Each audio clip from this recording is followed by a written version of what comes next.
Welcome students in the next lecture of our CET NEET JEE, and this is a very important concept. In the last lecture we have finished about the concept of acidity and factors affecting acidity with lots of example, right?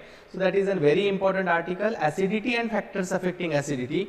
One question so many times in the different exams. Very similarly, the today's lecture is again the very important concept and which cover the nitrogen containing compound chapter of the NCERT as well as our state board. And what is that? That is called basicity. So basicity is one of the very important aspect. If you look at the NEET paper, if you look at the JEE paper, if you look at the CET paper, if you look at the board examination, you will realize that there is a one question is always there in at least 2 to 3 examination, and that is what the concept of basicity. So in the today's lecture, we will going to discuss the introduction of basicity, factors affecting basicity, Kb and pKb factor, then different factors which affect the basicity like electronegativity, nature of the group, nature of the lone pair, hybridization. 4 different organic bases we are going to study in this lecture called aliphatic amine, aromatic amine, amidines and amides. And the last but not the least, most important examples which are going to ask in the different examination. So let us start with the what is mean by base. As per as base concept is concerned, you know that bases are of 3 different definition according to 3 different acid base theory. Very first is according to Arrhenius, any compound which is OH minus donor in aqueous medium. So OH minus donor in aqueous medium is known as Arrhenius base. Second, according to Lowry-Bronsted theory, some references having Bronsted-Lowry theory, ही सांगते H plus acceptor जो कोणी असेल त्याला म्हणतात acid. काय म्हणतात त्याला? base. H plus acceptor is base. H plus donor is acid. आणि आपली सर्वात महत्वाची डेफिनेशन मी तिला इम्पॉर्टंट म्हणतोय because as far as the organic chemistry is concerned, the base concept is related to the third definition and that is the Lewis theory. काय सांगते Lewis theory? Lewis theory is related to electron pair. कोणाशी related आहे ही? Electron pair. Electron pair donor जो species दुसऱ्याला आपली electron pair donate करतो, देतो, त्याला आपण म्हणतो लेविस बेस. काय म्हणायचं त्याला? Lewis base. So electron pair donor काही रेफरन्सेस मध्ये तुम्हाला दिसेल लोन पेयर डोनर. सो असा कुठलाही सबस्टन्स जो दुसऱ्याला लोन पेयर डोनेट करतो अशा सबस्टन्सला आपण काय म्हणणार आहोत? Lewis base. आपला जो इंटरेस्ट आहे तो मॅक्सिमम या 2 डेफिनेशन मध्ये आहे because organic bases are mostly nitrogen containing compounds. Why nitrogen containing compounds are always bases? Because if you look at the nitrogen containing compound of the 4 variety, amine, aromatic amine, amidine and amides, these all contains nitrogen atom along with the lone pair. आणि ज्या स्पेसिसच्या डोक्यावर lone pair असेल तो नेहमी काय म्हणून काम करतो? Electron pair donor, Lewis base म्हणून काम करतो. आणि म्हणून अकॉर्डिंग टू लेविस थेरी आपला जो इंटरेस्ट आहे तो maximum n compounds, and that is what the one chapter of our state board as well as NCERT, that is the nitrogen compounds. Let us start with the what is Kb and pKb value. Like acid, the basic strength, एखाद्या बेसची strength जर आपल्याला ठरवायची असेल तो weak आहे की strong आहे की खूप स्ट्रॉंग आहे, यासाठी आपल्याला काय माहित पाहिजे? तर यासाठी आपल्याला माहित पाहिजे Kb आणि pKb व्हॅल्यू. काय असतं हे Kb आणि pKb? सपोज मी तुमच्या समोर एक बेस लिहिला, base with a lone pair, त्याच्यावरती मी टाकलं H प्लस आणि त्या बेसनं काय केलं? इलेक्ट्रॉन पेयर डोनेट केली आणि तयार झाला BH प्लस. ही जी रिएक्शन आहे या रिएक्शनचा फॉरवर्ड रिएक्शन कॉन्स्टंट जो असतो त्याला आपण म्हणतो Kb value. What is the Kb? So Kb is dissociation constant for bases आणि कालचं जे ऍसिडिटीचं रिलेशन आहे अगदी तेच रिलेशन बेसिसिटी मध्ये आहे. As Kb value increases basicity of compound increases. So please remember Kb and basicity are directly proportional. But if you look at the Kb and pKb relation, they are Kb is equal to minus log to the base 10 of Kb. pKb is equal to so pKb is equal to minus log to the base 10 of Kb जर असेल तर याचा अर्थ pKb is inversely proportional to Kb ना. Yes or no. आणि जर हे दोघं एकमेकांना इन्व्हर्सली प्रोपोर्शनल असतील तर आपण केबी आणि बेसिसिटी डायरेक्टली प्रोपोर्शनल आहे तर तुम्ही मला सांगा पीकेबी आणि बेसिसिटी ही कशी असेल inversely proportional. So remember pKb and basicity are inversely proportional. Kb and basicity are directly proportional. Now we have to talk about the next concept, that is factors affecting basicity. So there are different factors which affect the basic strength of compound and those are I have mentioned here. First is electronegativity, second is nature of group, third is nature of lone pair, etc. So next heading is factors which affect the basicity. very first very important. थोडक्यात आपल्या काय लक्षात आलं, कोणाला आपण चांगला base म्हणणार, any substance which donate lone pair of electron. Very simple. जो substance electron pair easily donate करतो त्याला आपण म्हणणार चांगला base, good base, strong base. मग जर आपल्याला हा गुड बेस, स्ट्रॉंग बेस म्हणायचं असेल तर मला असं विचारायचंय कोणता व्यक्ती इलेक्ट्रॉन पेअर सहज डोनेट करेल, तर ते ठरवणारे हे आहे चार महत्त्वाचे फॅक्टर. त्यातला फर्स्ट मी बोलतोय इलेक्ट्रोनिगेटिव्हिटी. आपल्याला इलेक्ट्रोनिगेटिव्हिटी डेफिनेशन सर्वांना माहिती आहे. Tendency of atom to hold the bonded electron toward itself. स्वतःकडे ओढण्याची क्षमता, इलेक्ट्रॉनला स्वतःकडे ओढून ठेवण्याची जी क्षमता असते त्याला म्हणतात इलेक्ट्रोनिगेटिव्हिटी. मग मला सांगा जर एखाद्या व्यक्तीला इलेक्ट्रॉन ओढून ठेवण्याची क्षमता असेल, टेंडन्सी असेल, तर तो व्यक्ती स्वतःची इलेक्ट्रॉन पेअर दुसऱ्याला डोनेट करेल का? नाही. आणि जर त्या पद्धतीने विचार आपण केला तर जशी जशी इलेक्ट्रोनिगेटिव्हिटी वाढेल तशी तशी कंपाऊंडची बेसिसिटी काय होईल बेटा? कमी होईल. सो इलेक्ट्रोनिगेटिव्हिटी आणि बेसिसिटी आर इन्व्हर्सली प्रोपोर्शनल. थोडक्यात सांगायचं जर झालं तर मी तुमच्या समोर CH3 minus, NH2 minus, OH minus, F minus या चौघांचा विचार करतोय. घेतलेलं प्रत्येक example is a very similar kind of example which is get asked in the different exams. So आपल्याला सेपरेट MCQ घेत बसण्याची गरज नाहीये. मी लेक्चर मध्ये कमीत कमी 15 ते 20 एक्झाम्पल कव्हर करणार आहे जेणेकरून आपले सर्व एक्झाम्पल हे MCQज कन्सिडर करणार आहोत आपण. आणि ते सर्व क्वेश्चन, सर्व एक्झाम्पल हे वेगवेगळ्या एक्झाम्सला आलेले आहेत. सो ह्या जर चौघांचा विचार केला तर we know that carbon, nitrogen, oxygen आणि फ्लोरीन. इकडून जर आपण फ्लोरीन कडे गेलो तर इलेक्ट्रोनिगेटिव्हिटी गोज ऑन इन्क्रीजिंग. ज्याची इलेक्ट्रोनिगेटिव्हिटी जास्त आहे त्याला आपल्या डोक्यावरची इलेक्ट्रॉन पेअर दुसऱ्याला द्यावी वाटणार नाही. मग सर्वात स्ट्रॉंग डोनर कोण असणार आहे? कमी इलेक्ट्रोनिगेटिव्हिटी वाला कार्बन. सर्वात वीक डोनर असणार आहे फ्लोरीन. म्हणून इलेक्ट्रोनिगेटिव्हिटी तिकडे वाढत चालली ना, याचा अर्थ बेसिसिटी त्याच्या अपोजिट डायरेक्शनला वाढेल. म्हणजेच काय? Strongest will be the CH3 minus, then NH2, then OH and then F minus. Got the point? So very first factor is electronegativity of atom. One. Second important factor is nature of the group. Very important. Nature of group. कशा प्रकारचा group attach आहे यावर ठरतं एखादा compound base म्हणून काम करणार का आणि किती स्ट्रॉंगली काम करणार. सो आपल्याला माहिती आहे बेसिक कन्सेप्ट अशी आहे, as electron donating group increases.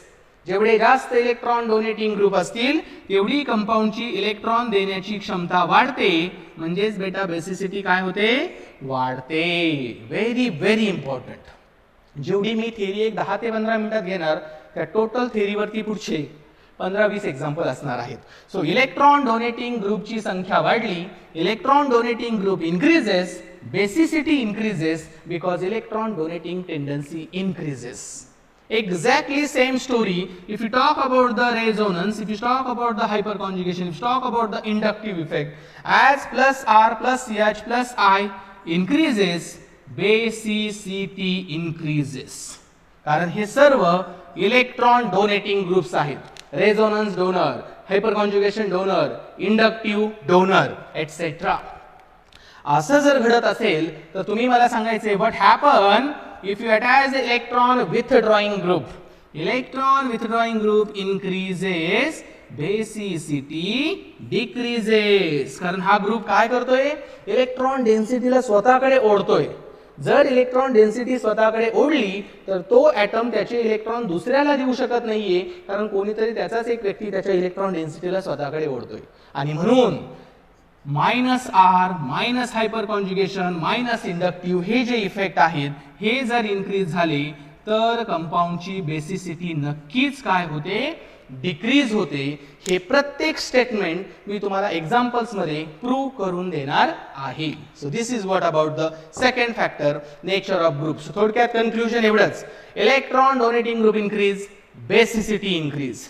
EWG increase, basicity decrease. Electronegativity increase, basicity decrease. Let us go ahead. The third important factor, which is again a very important, nature of lone pair. तुम्ही म्हणा loan पेअरचं काय nature वगैरे असण्याचं कारण आहे. Loan पेअरला कुठलं आलंय nature? Yes, loan पेअरच्या सुद्धा 3 variety आहेत. कोणत्या? तुमच्या लक्षात येईलच. Third factor, nature of lone pair. कोणकोणत्या प्रकारच्या लोन पेअर असतात? 3 प्रकारच्या लोन पेअर्स असतात. Number 1 is isolated lone pair. Meaning समजून सांगणार आहे मी. Always more basic than resonating lone pair and which is again more basic than aromatic lone pair. What is the meaning of this 3? हे 3 म्हणजे खूप सारे MCQs आहेत, समजून घ्या. What is mean by isolated lone pair? तुमच्याकडे एक compound आहे सायक्लोहेक्सिल अमाइन, नायट्रोजनच्या डोक्यावर लोन पेअर. दुसरा आहे तुमच्याकडे ॲनिलीन, नायट्रोजनच्या डोक्यावर लोन पेअर. आणि तिसरा आहे तुमच्याकडे पायरॉल. लक्षात ठेवा ही सर्व नावं, त्याचं नाव आहे पायरॉल. या तिघांकडे जर पाहिलं तर मित्रांनो तिघांकडे पण नायट्रोजनकडे लोन पेअर आहे. हे पहा, first lone pair with nitrogen, second nitrogen with lone pair, pyrrole with lone pair. या 3 एक्झाम्पल मध्ये 3 प्रकारच्या लोन पेअर आहेत. कशा? व्यवस्थित लक्ष द्या. पहिली जी लोन पेअर आहे हिला म्हणतात आयसोलेटेड लोन पेअर. काय म्हणतात तिला? Isolated lone pair. What is mean by isolated lone pair? The lone pair which is not involved into the resonance.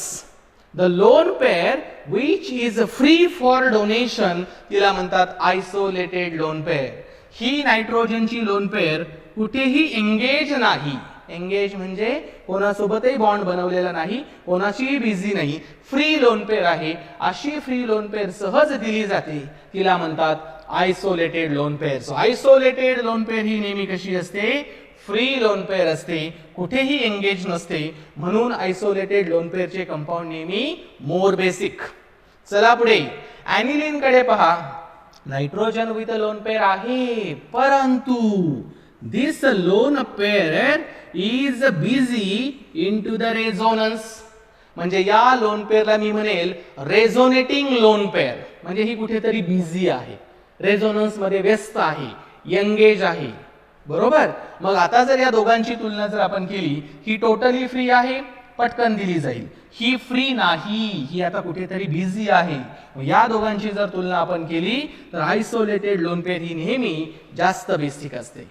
आता तिसरी जी लोन पेअर आहे ही तर अगदीच वेगळी लोन पेअर आहे. ही तर बिलकुलच देण्यास अवेलेबल होत नाही. का? फार मोठं रिझन आहे.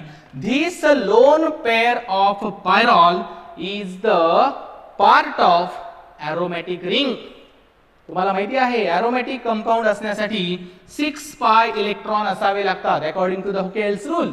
हुकेल्स रूल प्रमाणे जर विचार केला तर 2 पाय बॉन्ड म्हणजे 4 इलेक्ट्रॉन. जेव्हाही लोन पेअर अशी रेझोनन्स मध्ये इन्व्हॉल्व होईल तेव्हा आणि फक्त तेव्हा पायरॉल कडे काय होतात 6 पाय इलेक्ट्रॉन. म्हणजे ही पायरॉलची लोन पेअर कशाचा पार्ट आहे, it is the part of aromatic ring. आणि तुम्हाला सर्वच लोकांना चांगलंच माहिती आहे aromatic compounds are very very stable. जर त्याला स्टेबल व्हायचं असेल, स्टेबल राहायचं असेल तर त्याला आपली लोन पेअर दुसऱ्याला देऊन चालणार नाही. ती फक्त स्वतःच्या रेझोनन्स मध्ये आणि एरोमॅटिक कॅरेक्टर मध्ये वापरली जाईल. मग अशी ही एरोमॅटिक लोन पेअर ऑलमोस्ट दुसऱ्याला देण्यासाठी अवेलेबल नसते. म्हणून aromatic lone pair is always least basic. सर्वात कमी बेसिक कोण असतील तर एरोमॅटिक लोन पेअर असेल. मित्रांनो, this is the very important order. या ऑर्डर वरती तुम्हाला खूप एमसीक्यू सोडवता येणार आहे. So isolated lone pair is strongest base, aromatic lone pair is the weakest base, resonating lone pair in between these two. This is what about the third important factor, nature of the lone pair. ह्या concepts पुढे examples मध्ये prove होणार आहेत. चलो, last one is about the hybridization. As far as hybridization is concerned, we know that hybridization plays a very important role in the electronegativity and electronegativity plays a very important role on the basicity. काय माहिती आहे आपल्याला, suppose we have sp, sp2 आणि sp3 hybridization. According to the electronegativity sp hybrid carbon is more than sp2 than sp3.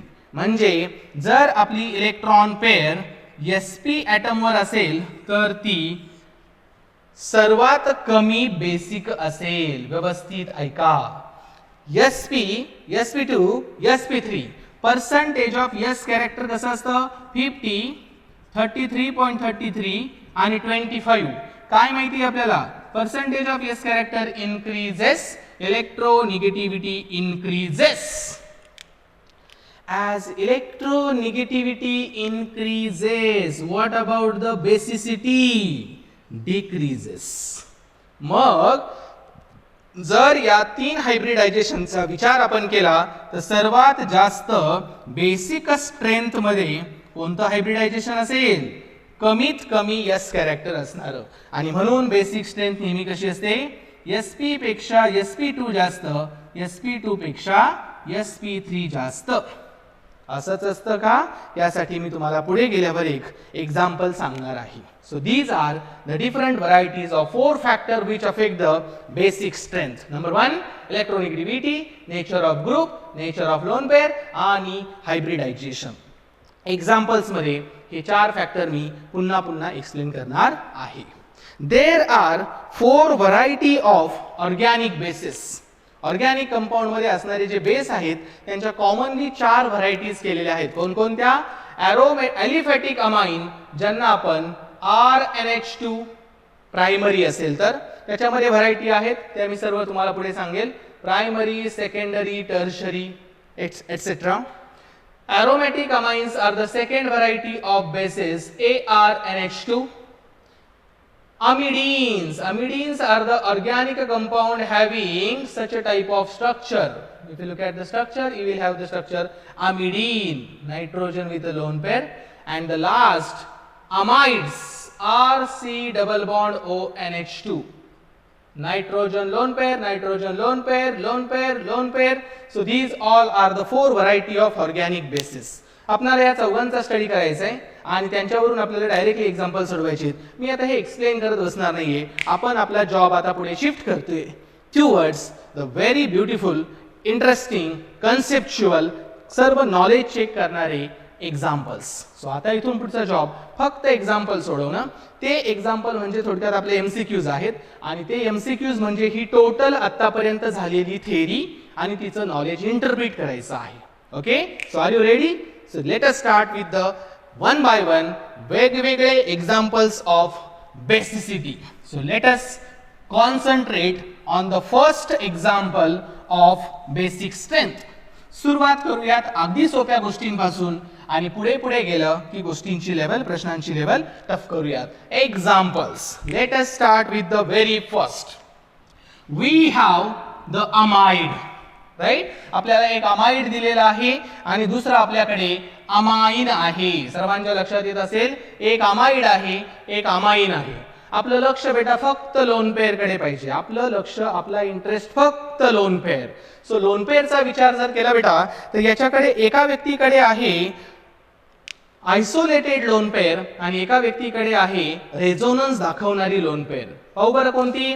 He lone pair कुठेही busy नाही, ही लगेच दुसऱ्याला दिली जाऊ शकते, म्हणजे ही आहे आयसोलेटेड लोन पेअर. बरोबर. परंतु ही जी लोन पेअर आहे बेटा, it is compulsory involved in to the resonance. Carbonyl ग्रुपच्या रेझोनन्स मध्ये ती बिझी आहे आणि जो व्यक्ती बिझी असेल तो दुसऱ्या व्यक्तीला रिस्पॉन्स देणार नाही, डोनेट केला जाणार नाही. आणि म्हणून अमाइड आणि अमाइन यांची जर कंपॅरिझन केली तर amines are always more basic. So remember, मी एक ऑर्डर तयार करत चाललेलो आहे. पहिला पॉइंट आपल्याला क्लिअर झाला. Aliphatic amines are always more basic than amides. Got the point. चला एक्झाम्पल नंबर सेकंड कडे. सेकंड एक्झाम्पल मध्ये तुम्हाला काय दिसतंय? तुम्हाला दिसत असेल एक आहे ॲनिलीन आणि दुसरा आहे मिथाइल अमाइन. आता दोघे पण अमाइनच आहेत. फरक काय आहे? हा आहे ॲरोमॅटिक अमाइन आणि बेटा हा आहे आपला ॲलिफॅटिक अमाइन. पुन्हा एकदा महत्वाची गोष्ट तुमच्या लक्षात आली असेल, एक लोन पेअर ही रेझोनन्स मध्ये बिझी आहे, दुसरी लोन पेअर ही फ्री आहे. कोणती लोन पेअर फ्री आहे? ही आहे फ्री लोन पेअर, लगेच डोनेट होऊ शकते. ही मात्र बिचारी बिझी आहे. कशामध्ये? रेझोनन्स मध्ये. कशामध्ये? रेझोनन्स मध्ये. मग मला सांगायचंय, जी लोन पेअर बिझी आहे देण्यासाठी अवेलेबल नसेल, जी फ्री आहे सहज दिली जाईल. सो ऑर्डर इज लाईक दिस. दुसरं स्टेटमेंट तयार झालं बेटा. All aliphatic amines are more basic than aromatic amines. Aliphatic amine हे ॲरोमॅटिक पेक्षा जास्त बेसिक असतात. रिझन तुमच्या समोर आहे. Let us go ahead. Third example. तिसऱ्या एक्झाम्पल मध्ये पहा, nitrogen lone pair, nitrogen lone pair, nitrogen lone pair. तुम्ही म्हणाल सर्व नायट्रोजन आहेत, सर्वांकडे लोन पेअर आहे, मग फरक काय आहे? फार मोठा फरक आहे बेटा. नायट्रोजनचं हायब्रिडायझेशन आहे sp3, single bonded nitrogen. Yes or no? Double bonded nitrogen is beta sp2 आणि third triple bonded nitrogen is sp. Factors affecting आपण बेसिसिटी शिकलो आहोत. सांगा मग मला, सर्वात जास्त इलेक्ट्रोनिगेटिव्हिटी कोणाची असणार आहे? sp, नंतर sp2, नंतर sp3. ॲज इलेक्ट्रोनिगेटिव्हिटी इन्क्रीजेस बेटा बेसिसिटी काय होते? डिक्रीजेस. मग हे स्टेटमेंट जर आपण समोर ठेवलं तर तुमच्या लक्षात येईल इलेक्ट्रोनिगेटिव्हिटी सर्वात कमी कोणाची असते? sp3. मग बेसिसिटी सर्वात जास्त कोणाची असेल? sp3. सो बेसिसिटीची जी ऑर्डर असते ती कशी असते बेटा? sp3 greater than sp2 greater than sp. आणि मग ही जर ऑर्डर असेल तर आपली ऑर्डर कशी? sp3 sp2 sp. So factors affecting basicity मध्ये हायब्रिडायझेशन आलं होतं पहा. आणि ते हायब्रिडायझेशन कसं हे आपण आता इथे डिस्कस केलं. हा आहे त्या हायब्रिडायझेशनचा प्रूफ. Yes or no? चला पुढे. पुढचं 4 नंबरचं एक्झाम्पल काय सांगतंय? फोर्थ एक्झाम्पल आहे ॲनिलीन. ॲनिलीन विथ अ पॅरामिथॉक्सी आणि ॲनिलीन विथ द पॅरा नायट्रो. मित्रांनो, इथे ॲनिलीन कॉन्स्टंट आहे, बदल आहे हायड्रोजन OMe आणि NO2. हायड्रोजन कुठलाही इफेक्ट दाखवत नाही. प्रश्न संपला. OMe काय करतो? हा दाखवतो प्लस रेझोनन्स, बरोबर, आणि मायनस इंडक्टिव्ह. नायट्रो मात्र कुख्यात आहे, कुख्यात, -I -R. आपल्याला माहिती आहे बेसिसिटी जर वाढवायची असेल तर काय शिकलो आपण? +I +R plus hyper conjugation basicity काय करतात? वाढवतात. -R -H -I बेसिसिटी काय करतात? डिक्रीज करतात. सो हा जो कंपाऊंड आहे तो बेसिसिटी ओव्हरऑल डिक्रीज करेल. हा जो कंपाऊंड आहे कुठल्याही प्रकारचा इफेक्ट दाखवणार नाही, हा मात्र विचारा बेसिसिटी वाढवण्यासाठी मदत करेल, कारण resonance is प्रीडॉमिनंट than inductive.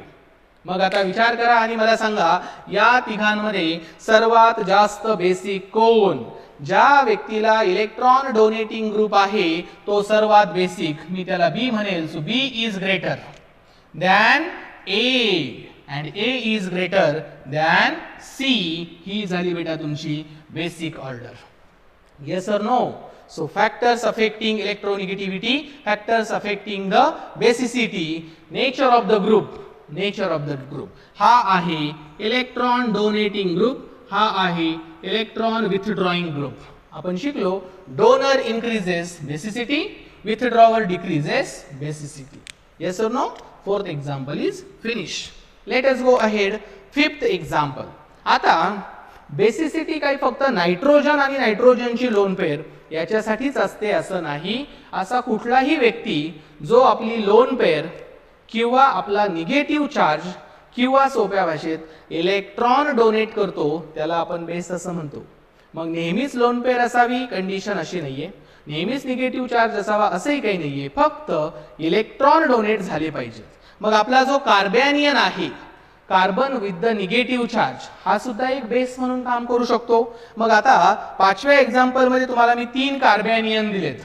The first carbanion having resonance, second carbanion also having resonance, third carbanion no resonance, शेजारी डबल बॉन्ड नाही, पाय बॉन्ड नाही. मग आता आपल्याला या तिघांची बेसिक स्ट्रेंथ सांगायची आहे. तुम्ही म्हणाल सोपं आहे, ही लोन पेअर फ्री आहे म्हणजे हा सर्वात स्ट्रॉंग बेस. अगदी बरोबर, तिथपर्यंत आपलं म्हणणं बरोबर आहे. आता आपल्याला महत्वाचं काम काय करायचंय, या दोघांची बेसिसिटी कशी असेल, याच्यामध्ये पण आहे रेझोनन्स, याकडे पण आहे रेझोनन्स. मग आता नेमकं काय, आता पाहायचं which structure having the more structure. Benzene ring having the more resonating structure than the carbon-carbon double bond. So this resonance is strong resonance. Resonance जेवढा strong तेवढी त्या कंपाऊंडची बेसिसिटी काय होईल बेटा, कमी होईल. So minus R increases, basicity decreases. मग करा या तिघांचा विचार आणि सांगा मला ऑर्डर. सर्वात जास्त बेसिक असेल C, C नंतर असेल B आणि B नंतर असेल बेटा A. So this is the perfect order of basicity of carbanion. Yes or no? Let us go ahead. आता आपल्या समोर आहेत alkoxide. Alkoxide, oxygen with the negative charge called alkoxide. So let us see, पहिला जो alkoxide आहे बेटा तो आहे टर्शरी अल्कोक्साइड. हा जो आहे तो आहे आपला सेकंडरी अल्कोक्साइड. हा आहे आपला प्रायमरी अल्कोक्साइड आणि हा आहे आपला मिथॉक्साइड. आपल्याला माहिती आहे जसा जसा प्लस इंडक्टिव्ह इफेक्ट इन्क्रीज होईल तशी बेसिसिटी काय होते बेटा, इन्क्रीज. पहिल्या अल्कोक्साइड मध्ये 1 2 3 इंडक्टिव्ह इफेक्ट आहेत प्लस आय. दुसऱ्या याच्यामध्ये किती, 2 इंडक्टिव्ह इफेक्ट. तिसऱ्यामध्ये किती, 1 इंडक्टिव्ह इफेक्ट. चौथ्यामध्ये नो इंडक्टिव्ह इफेक्ट. मग आपण काय म्हणू शकतो, आपणाला माहिती आहे as inductive increase basicity increase. मग सर्वात बेसिक अल्कोक्साइड कोणता, tertiary greater than secondary greater than primary greater than methoxide. So order of अल्कोक्साइडच्या बेसिसिटीची ऑर्डर नेहमी tertiary greater than secondary greater than primary greater than methoxide. Got the point. Next, seventh and one of the very important. आता जर तुम्ही दोघांकडे पाहिलं तर पहिल्या मॉलिक्युलचं नाव आहे पिरिडीन आणि या मॉलिक्युलचं नाव आहे पायरॉल. थोडक्यात नायट्रोजन कडे लोन पेअर आहे, नायट्रोजन कडे पण लोन पेअर आहे. दोघे पण दिसताना बऱ्यापैकी एरोमॅटिक रिंग सारखे दिसतायत. मग दोघांमध्ये बेसिसिटी जास्त कोणाची, व्यवस्थित ऐका, फार वेळा येणारा क्वेश्चन आहे. If you look at the pyridine, pyridine is already aromatic. तो स्वतः ऑलरेडी एरोमॅटिक आहे कारण त्याच्या रिंग मध्ये 6 पाय इलेक्ट्रॉन आहेत. हे पहा, 3 डबल बॉन्ड म्हणजे 6 पाय इलेक्ट्रॉन. मग जर तो एरोमॅटिक असेल, स्वतः एरोमॅटिक जर असेल तर त्याला या लोन पेअरची आवश्यकता नाही. म्हणून ही लोन पेअर बेटा लगेच दुसऱ्याला अवेलेबल होऊ शकते. कशासाठी, डोनेशन, फक्त डोनेशनसाठी. जरा बारकाईने दुसऱ्याकडे पहा, हा पायरॉल आहे, याची ही लोन पेअर कंपल्सरी एरोमॅटिक रिंगचा भाग आहे. जोपर्यंत ती म्हणजे लोन पेअर या रिंग मध्ये आहे तोपर्यंतच ती रिंग एरोमॅटिक आहे. म्हणून आपण ऑलरेडी शिकलो एक महत्वाचं स्टेटमेंट, पुन्हा एकदा सांगतो इथे, isolated lone pair more than resonating lone pair more than aromatic lone pair. So या ऑर्डर प्रमाणे जर पाहिलं तर ही आहे आयसोलेटेड, ही आहे एरोमॅटिक लोन पेअर, आणि isolated lone pair is always more basic than aromatic lone pair. So in this way whatever different examples we have covered, या प्रत्येक एक्झाम्पल मध्ये आपल्याला त्याच गोष्टी पुन्हा पुन्हा पाहाव्या लागतात. कोणत्या? नेचर ऑफ द ग्रुप, देणारा की घेणारा. देणारा increases, basicity increases. Second, hybridization, more the sp character, more the electronegativity, more the electronegativity, less the basicity. Third, lone pair isolated आहे, रेझोनेटिंग आहे की एरोमॅटिक आहे. एरोमॅटिक असेल सर्वात कमी बेसिक, आयसोलेटेड असेल सर्वात जास्त basic. These are the different factors which affect the basicity. Fine. Let us have some additional and beautiful examples related to the basicity. So let us have the different examples. So let us look at the next example of our basic order. Okay, if you look at the example number 9, you will realize that. What you will realize that? First compound is aniline, nitrogen lone pair. Second is pyridine, nitrogen lone pair. Third is pyrrole, nitrogen lone pair. Last one is methylamine, nitrogen lone pair. Now if you look at the all, there are different varieties of lone pair. Number 1, it is an isolated lone pair, free ahe. This lone pair is the aromatic lone pair, busy ahe. This is also isolated lone pair, free ahe.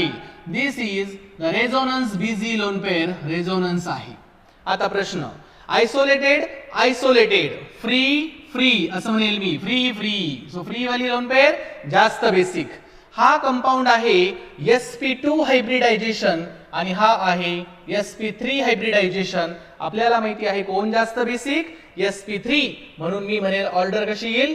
D is more basic than B. बरोबर. आता दोन गोष्टी, एक resonating आहे, एक एरोमॅटिक आहे. कोणती lone pair सर्वात कमी बेसिक असते? एरोमॅटिक. म्हणून एरोमॅटिकला आपण ठेवूयात सर्वात शेवटी C आणि सर्वात त्याच्या अगोदर असेल आपला A. ऑर्डर तयार झाली D greater than B greater than A greater than C, free greater than resonating greater than aromatic. आपली ऑर्डर फॉलो झाली आहे. Example number 9. चलो आगे. Very important example of aliphatic amine. If you look at the first amine, it is aliphatic primary. This is aliphatic secondary. This is aliphatic tertiary, all having the lone pair. And this is simply the ammonia. So याला मी म्हणेल 0 degree. Okay, some references have given as 0 degree. Now, what is the basicity order of these amines? For the state board, NCERT, CBSE board, there is always question on basis of this topic. So listen very carefully. As far as the basicity of any compound is concerned, two important factors are there. Number 1, electronic factor. किती लोक electron donate करणारे आहेत यावर basicity ठरते. Number 1. आणि second important factor म्हणजे तयार होणारा जो पॉझिटिव्ह चार्ज आहे तो पॉझिटिव्ह चार्ज स्टॅबिलाइज करणारे फॅक्टर. सो या दोन गोष्टींवर कंपाऊंडची बेसिसिटी ठरते. जसं मदत करताना मदत करणाऱ्याला अडचण येणार का हा विचार केल्याशिवाय तो मदत करत नाही, तसंच अमाईनच्या बाबतीतही आहे. सो पहिली गोष्ट, जेव्हा तुम्ही या अमाईनची बेसिसिटी ऑर्डर गॅसियस फेज मध्ये बोलत असाल, लिसन व्हेरी केअरफुली, गॅसियस फेज मध्ये, तेव्हा गॅसियस फेज मध्ये फक्त आणि फक्त एकच विचार करायचा, तो म्हणजे electron donating groups. Gaseous phase मध्ये बेसिसिटी फक्त कोण ठरवतं? Electron donating group. आणि आपल्याला तर माहितीच आहे टर्शरी अमाइन मध्ये 3 इलेक्ट्रॉन डोनर आहेत, सेकंडरी अमाइन मध्ये 2 डोनर आहेत, प्रायमरी मध्ये एकच डोनर आहे. याला बिचाऱ्याला कोणीच डोनर नाहीये. मग आता मला सांगा, जेवढे डोनर जास्त तेवढी बेसिसिटी जास्त असं जर मी म्हणत असेल तर सर्वात जास्त बेसिक कोण? टर्शरी. त्यानंतर कोण? सेकंडरी, नंतर प्रायमरी आणि सर्वात कमी बेसिक आपला गरीब अमोनिया. का मी त्याला गरीब म्हटलं? बिचाऱ्याला कोणी इलेक्ट्रॉन देणारच नाहीये, कोणी देणार नसल्यामुळे तो गरीब आहे, तो सर्वात कमी बेसिक आहे. लक्षपूर्वक ऐका, हे मी बोललो केव्हा? गॅसियस फेज मध्ये. जेव्हा ॲक्वियस फेजचा विचार करावा लागतो तेव्हा दोन महत्वाच्या गोष्टी समोर येतात. ॲक्वियस फेज मध्ये पहिला फॅक्टर इलेक्ट्रॉन देणारे किती यावर ठरते बेसिसिटी, आणि दुसरा फॅक्टर महत्वाचा सॉल्वेशन किंवा त्यालाच म्हणतात हायड्रेशन. तयार होणाऱ्या कंजुगेट ऍसिडला किती लोक स्टॅबिलाइज करतात, किती हायड्रोजन बॉन्डिंग होतात, किती सॉल्वेशन होतं यावर ठरते बेसिसिटी. व्यवस्थित ऐका, जर आपण फक्त इलेक्ट्रॉन देण्याचा विचार केला डोनेटिंग इफेक्टचा, तर ऑर्डर यायला पाहिजे tertiary greater than secondary greater than primary greater than ammonia. फक्त देणाराचा विचार केला तर. जर आपण हायड्रोजन बॉन्डिंगचा विचार केला तर हायड्रोजन बॉन्डिंग प्रमाणे किंवा सॉल्व्हेशन प्रमाणे जी ऑर्डर तयार होणार आहे ती कशी असते माहिती आहे? Exactly opposite to this. 0 degree more than 1 degree more than 2 degree more than 3 degree. So solvation किंवा हायड्रेशनची ऑर्डर आहे अशी, इलेक्ट्रॉन डोनेटिंग ग्रुपची ऑर्डर आहे अशी. सो जर आपण ही रेड ऑर्डर आणि ब्ल्यू ऑर्डर या दोघींचं कॉम्बिनेशन केलं तर आपल्याला असा एक व्यक्ती शोधावा लागेल ज्याला इलेक्ट्रॉन डोनेटिंग ग्रुप पण चांगले आहेत, जास्त आहेत, आणि सॉल्व्हेशन आणि हायड्रेशन सुद्धा जास्त आहे. आणि या दोन फॅक्टरचा एकत्रित कंबाईन विचार जर केला तर असं लक्षात येतं secondary amines are very lucky. That secondary amines having the 2 electron donor as well as good hydration effect, and therefore if the R group is Me, methyl group, order of basicity is secondary greater than primary greater than tertiary greater than ammonia. Please remember these two order. जेव्हा R methyl group असेल तेव्हा order असते अशी. जर तो R group आपण ethyl ग्रुपनं substitute केला तर गर्दी वाढेल, आणि गर्दी वाढली की बेसिसिटी मध्ये पहा काय झालं, tertiary becomes more prominent than the secondary, आणि ऑर्डर आली tertiary greater than secondary greater than primary. Ammonia बिचारा नेहमीच शेवटी आहे, इथे पण इथे पण इथे पण. Got the point? So basicity ठरवणारे दोन इफेक्ट महत्वाचे आहेत, इलेक्ट्रॉन डोनेटिंग इफेक्ट एक आणि सॉल्व्हेशन किंवा हायड्रेशन दोन. हे दोन्ही इफेक्ट प्रामुख्याने आपल्याला बेसिसिटी ठरवता येते. So this is the story about the aliphatic amine. चला example number 11. If you look at the 11th example, nitrogen lone pair is involved into the resonance. Busy आहे. Nitrogen lone pair involved into the 2-time resonance. Resonating structure increases. Nitrogen lone pair is involved into the resonance, more number of resonating structures, and this lone pair is not involved into resonance. Free आहे. Free शब्द आला की पटकन donate होणार, म्हणजे सर्वात strong base कोण? D. D नंतर कोण? Resonance resonance resonance. त्यातली त्यात कमी रेझोनन्स कोणाकडे आहे? त्यानंतर आहे ए. थोडासा जास्त रेझोनन्स बी, आणि सर्वात जास्त रेझोनन्स सी. म्हणून order of basicity will be like this. चलो आगे. Next example, very important example. पहिला आहे amide. Amide is very very least basic. लक्षातच ठेवायचं, सर्वात कमी बेसिक कोण असं विचारलं की लगेच अमाइडचंच नाव घ्यायचं. Because oxygen is very electronegative. नायट्रोजनची लोन पेअर तो नायट्रोजनच्या वाट्याला यूज देत नाही, फक्त स्वतःकडे ओढून घेतो आणि आपल्या डोक्यावर निगेटिव्ह चार्ज घेतो. म्हणून अमाइड्स आर न्यूट्रल. लक्षात ठेवा, बऱ्याच ठिकाणी तुम्हाला रेफरन्स मध्ये असं पाहायला भेटेल, amides are neutral. Aniline, nitrogen lone pair is busy into the resonance. हा बिचारा खूप चांगला आहे, त्याची लोन पेअर कुठेही बिझी नाही, फ्री फॉर द डोनेशन. सांगा मग सर्वात बेसिक कोण? Aliphatic amine. नंतर कोण? Aromatic amine. आणि सर्वात कमी कोण? Amide. So order of basicity will be like this. This is our 12th number example. Let us concentrate on the 13th but the most important example. याच्यामध्ये मी तुम्हाला खूप महत्वाचे काही गोष्टी सांगणार आहे, लक्षपूर्वक ऐका. This compound having the nitrogen attach to carbon nitrogen double bond याला म्हणतात इमीन. काय म्हणतात त्याला? Imine. Compound having C double bond NH2 याला म्हणतात अमिडीन. काय म्हणतात त्याला? अमिडीन. आणि हा जो स्पेशल कंपाऊंड आहे याच्याकडे माझं तुम्हाला खूप लक्ष द्यायला रिक्वेस्ट करणार आहे. हा नीट जेईचा ऑलमोस्ट 5 to 10 टाइम्स विचारला जाणारा प्रश्न आहे. त्याचं नाव लक्षात ठेवा, ग्वानिडीन. काय नाव आहे याचं? ग्वानिडीन. या तिघांची आपल्याला बेसिसिटी सांगायची आहे. ग्वानिडीन बद्दलचं सर्वात महत्वाचं एक वाक्य तुम्हाला मला लगेच लिहून द्यायचंय. याला एक अशी ओळख आहे, हा आहे नोन